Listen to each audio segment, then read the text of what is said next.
حضرات سامعین، اللہ تعالیٰ نے دل تو تمام انسانوں کو عطا کیا ہے، لیکن ایسا دل جو قوم و ملت کے لیے دھڑکتا ہو یہ بہت کم لوگوں کو ملا ہے۔ حضرت مولانا ڈاکٹر ارشد صاحب قاسمی کو اللہ تعالیٰ نے ایسا ہی دل عطا کیا ہے کہ وہ چاہے جہاں بھی رہیں قوم و ملت کے درد کو محسوس کرتے رہتے ہیں اور اس سے دل ملاتے رہتے ہیں۔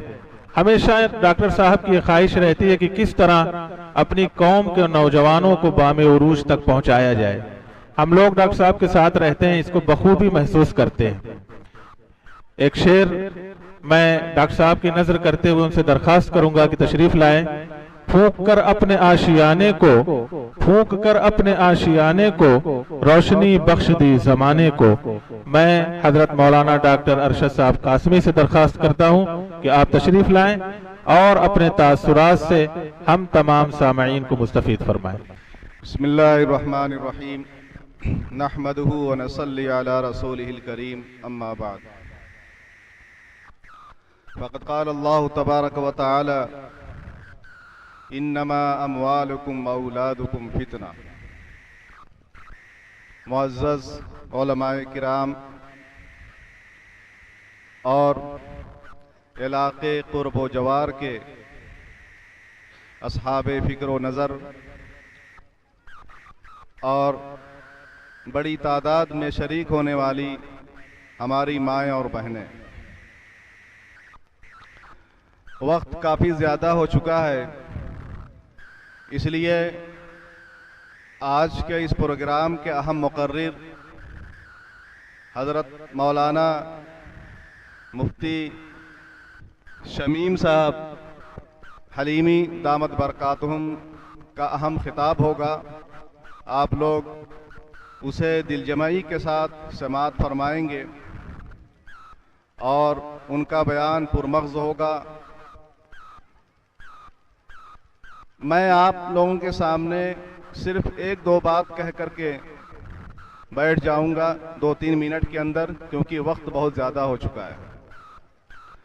سب سے پہلی بات، آج کے اس پروگرام کو، پورے پروگرام کو سننے کے بعد میرا یہ احساس ہے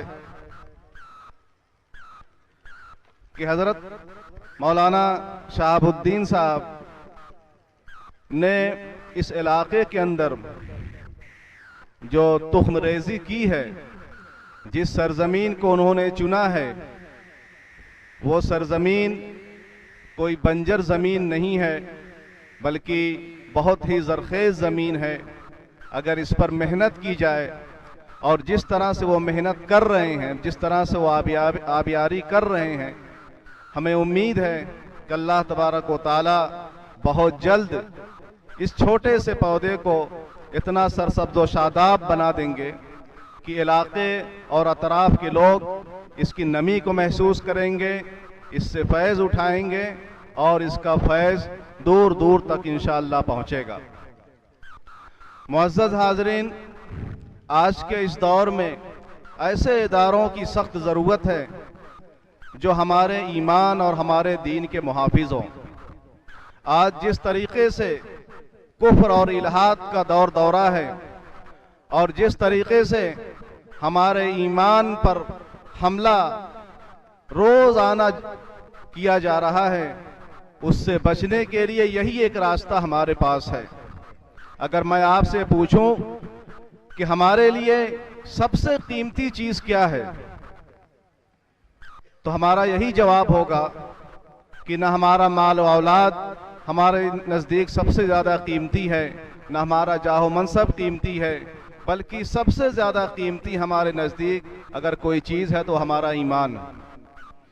آج ہمیں اپنے ایمان کو بچانے کے لیے ایسے اداروں کو ترقی دینا اور ایسے اداروں کے جو چلانے والے ہیں ان کی حوصلہ افزائی کرنا اور ہر طرح سے ان کا تعاون کرنا، یہ ہم سب کی صرف اخلاقی ذمہ داری نہیں ہے، بلکہ یہ ہماری دینی ذمہ داری ہے۔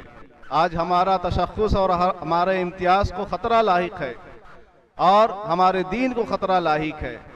اس خطرے کو دور کرنے کے لیے ضروری ہے کہ ہم ایسے مکاتب کو، ایسے مدارس کو اور ایسے اداروں کو اپنی ہر طرح سے تعاون پہنچائیں۔ اللہ تبارک و تعالی ہم سب کو اس کی توفیق دے، اور اسی پر میں اپنی بات ختم کرتا ہوں۔ وآخر دعوانا ان الحمدللہ رب العالمین۔